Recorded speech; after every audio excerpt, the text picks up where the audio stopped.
تعلیم گاہیں ہمارے مدارس ہیں، تعلیم گاہیں ہمارے ادارے ہیں، تعلیم گاہیں ہماری یونیورسٹیاں ہیں، تعلیم گاہیں ہماری جامعات ہیں، ہمارے تعلیمی مؤسسات ہیں۔ یہاں طلباء کو تربیت ہونی چاہیے۔ اسی لیے شیخ محمد بن رمضان الحاجری حافظہ اللہ ابھی چند دنوں پیشتر ملک وطن عزیز ہندوستان تشریف لائے تھے۔ ان کی اہم اور قیمتی محاضرات ہوئے، دہلی میں ہوئے،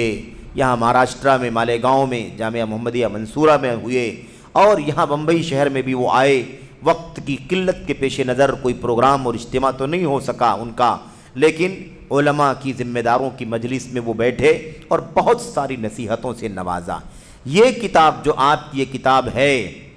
جدید مناہج کی حقیقت، اس کتاب کا خصوصی انہوں نے ذکر کیا، کیونکہ یہ شیخ صالح بن فوزان بن عبداللہ الفوزان حافظہ اللہ کا،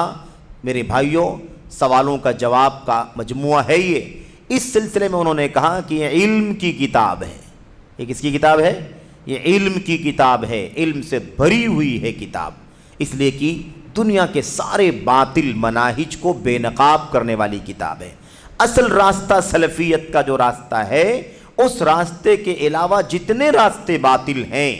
سارے باطل راستوں کو بے نقاب کرنے والی کتاب ہے۔ وہ رافضیت ہے، وہ خارجیت ہے، وہ تصوف ہے، وہ مثال کے طور پر تصوف کے 4 سلسلے ہیں، چشتی ہے، نقشبندی ہے، سہروردی ہے، قادری ہے، ماتریدیت ہے، میرے بھائیوں، ایسے ہی اشعریت ہے، ان سب کو بے نقاب کرنے والی کتاب ہے۔ اسی طریقے سے حکمرانوں کے خلاف بغاوت کرنے والے یہ خروج کے نظریہ رکھنے والے لوگ ہیں، یا ایسے ہی مثال کے طور پر اخوان المسلمون کا فتنہ اور فرقہ ہے، اور اس کے بانی حسن بننا کا مسئلہ ہے، یا اس کے علاوہ اس نقش قدم پر چلنے والے جو علماء ہیں اس وقت میرے بھائیوں، ان کا مسئلہ ہے، چاہے وہ عائد بن عبداللہ قرنی ہوں، یا مثال کے طور پر سفر الحوالی ہوں، یا سلمان بن فہد العودہ ہوں، یا سلیمان بن ناصر العلوان ہوں، یا ڈاکٹر یوسف قرضاوی ہوں، یا مثال کے طور پر حسن بننا ہوں، یا اس طرح کے جتنے لوگ ہیں، ان تمام فتنوں سے آگاہ کرنے والی یہ کتاب ہے۔ تبلیغی جماعت اور ان کے انحرافات کا جو مسئلہ ہے، صوفیت کے اندر جو بدعات اور خرافات پائی جاتی ہیں، ان کے انحرافات کا مسئلہ ہے،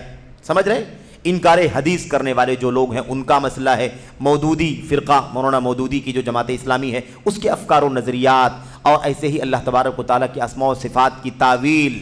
سنت رسول کا استخفاف، مذاق، اور ایسے ہی معجزات نبی صلی اللہ، معجزات نبوی کا انکار۔ صحیح بخاری اور دیگر کتابوں کی حدیثوں میں بہت ساری حدیثوں کے بارے میں میرے بھائیوں ایسی باتیں کرنا جس سے حدیثیں مجروح ہو جائیں، حدیثوں کا اعتبار ختم ہو جائے، صحابہ کرام کی تنقیص، سمجھ رہے ہیں؟ یہ سارے کام کرنے والے، ایسے ہی اور بھی بہت سارے لوگ، ایسے ہی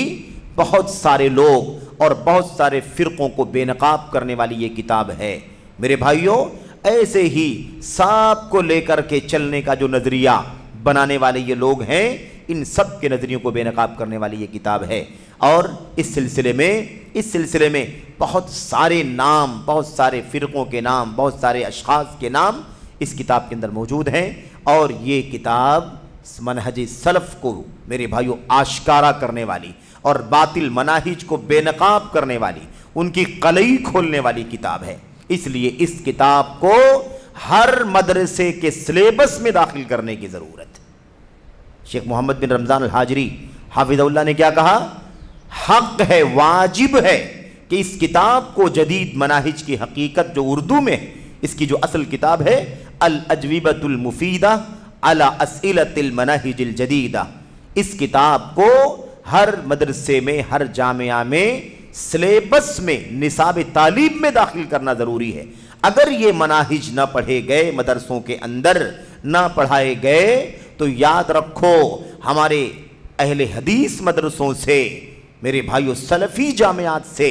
نکلنے والے طلبہ بھی نام کے اہل حدیث مدرسوں سے فارغ ہوں گے، ورنہ ہمارے بچے اخوانیت کی راہ پر جائیں گے، ہمارے بچے خارجیت کی راہ پر جائیں گے، ہمارے بچے تکفیر کی راہ پر جائیں گے، ہمارے بچے میرے بھائیوں دیوبندیت کی راہ پر جائیں گے، ہمارے بچے عقل پرستی کی راہ پر جائیں گے۔ اگر اس کتاب کو اپنے مدارس کے نصاب میں شامل نہ کیا گیا تو یہ حالات بہت جلد امت کے سامنے آ جائیں گے۔ شیخ